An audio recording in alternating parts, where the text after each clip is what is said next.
everybody. I'm Rachel Jensen from newly minted Michigander, and pardon my voice, allergies have run amok here in Michigan, but I'm hopefully getting them under control today with some new medicine. We'll see how that works out. But today I wanted to show you how to do the slip stitches for the brim on this hat pattern. Hopefully it's focusing there for me.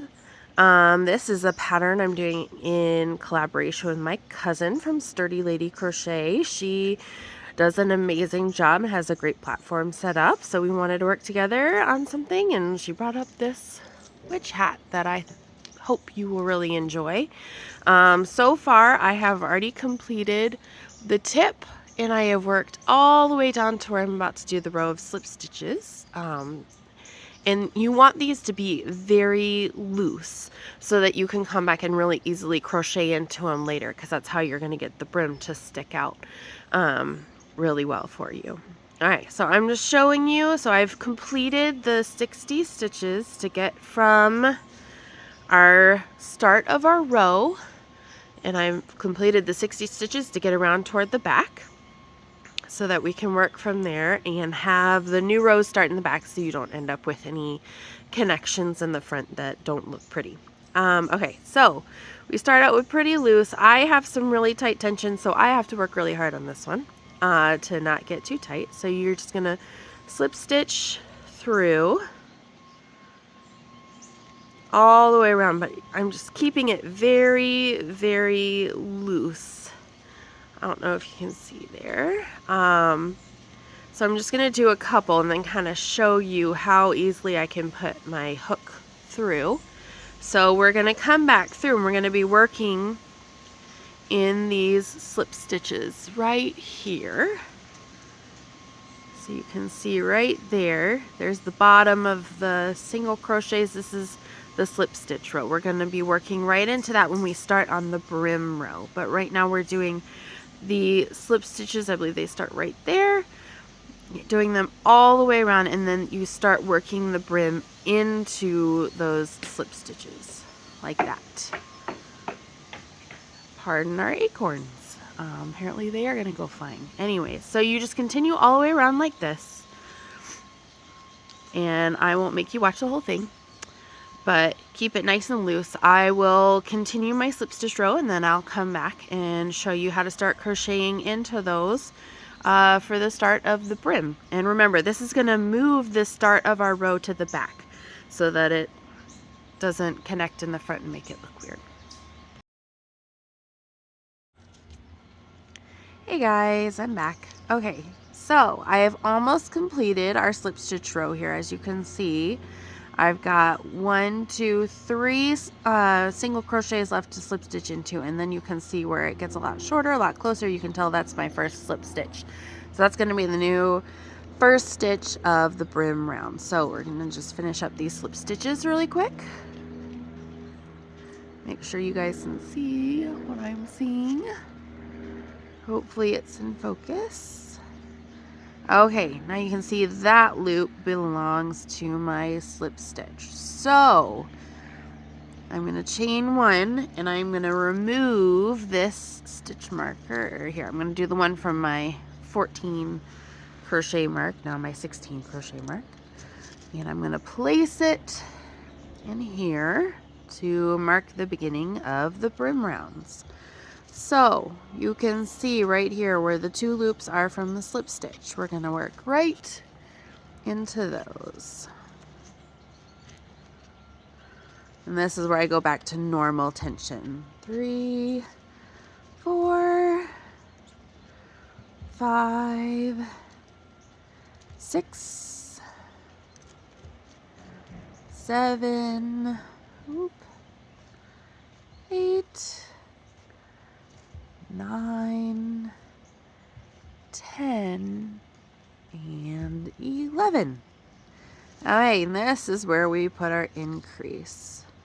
So that's just how you're going to work around all the way for your first brim round, and then you just do continuous rounds until you get through So in the pattern, we go out pretty far and then have 2 rounds of just single crochets before we add our wire. I'm going to recommend whatever size you want the brim to be. If you don't want your brim to be as big as we made ours, just stop about 3 rows early from how big you want it to be so that you have enough time to do 2 full single crochet rounds to round out any of your increase bumps before you add the wire for your final round. But yes, I will continue around and come back and show you at the end of the brim how to work with our wire here. This is what I use just from Home Depot. It's a vinyl coated wire rope. I've seen other people suggest that you work with the non-coated, which probably cuts a lot easier. So if you don't have the grip strength to cut through this, or you've got some duller wire, we had to go buy new wire cutters in order to have it so that I can make it through. My husband made it through fine. He could cut the wire, but I could not. So we had to go buy new ones. But I strongly recommend having really good ones. I figured with a wearable, having the coated wire probably is just a little bit safer. So that's why we ended up with the 1/16 inch galvanized wire rope. They have it by the foot, so if you want to just buy a little bit, I use quite a bit of whatever I use to crochet because I sell my stuff. So I went ahead and bought the 50 foot. But yeah, so if you want to buy the foot, you can do that. Or if you want the non-coated, you can do that to save some money. Just be aware that the wires do fray a bit when they're not coated. So that was my only concern. But I will meet you back here for the final round of the brim. Hey guys, sorry about the change of venue, but it got a little too dark out for me to keep going outside, and it was a bit noisy out there, so hopefully it's quieter in here. I'm almost done with my last row of single crochets before adding the wire. So we just finished that off all the way through the last stitch. And then we see we've got our first stitch back. All we do is slip stitch into that and then chain 1 so that we're starting a brand new row, brand new foundation. That way we can crochet all the way around, and then we can slip stitch back into this to make it look whole instead of making it look like it's sticking out. So what we did is we cut off some of this wire. I think I ended up, let's see, it's about 5 to 5.5 feet long. And you'll see with the coated wire, there's no part sticking out to poke you. So that is that goal accomplished. So I lay out my hat and I put the wire here and I try to overlap it by about half. I'm trying to match the size of the brim pretty exactly. But as I crochet, it is going to expand the brim a bit.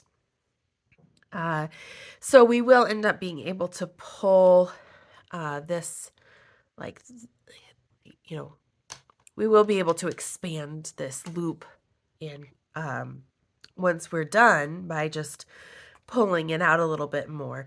But you cannot contract it back because it doesn't go back through the stitches the same way that it comes out of the stitches. So I recommend laying it about 1.5 times around, have it overlap by half, and then you just lay it right on top. So then you can take your single crochet. You see that first stitch there that I slip stitched into. I'm going to single crochet into that stitch around the wire. And I'm just going to continue around like that. including both pieces of wire for as long as it's there. Then it'll drop down to the single piece of wire a little bit further around the loop. And then you will have to pick up the second piece of wire again. But what this does is it overlaps and it helps you to get that nice full circle instead of having a gap where you can get a bend in the hat and it doesn't stand out as full. So I definitely recommend overdoing it rather than underdoing it. It tends to work out a lot better, and you can expand it in the end, but you cannot shrink it. So I will crochet all the way around here, including this wire, and I will come back and show you how to finish it off in just a minute here.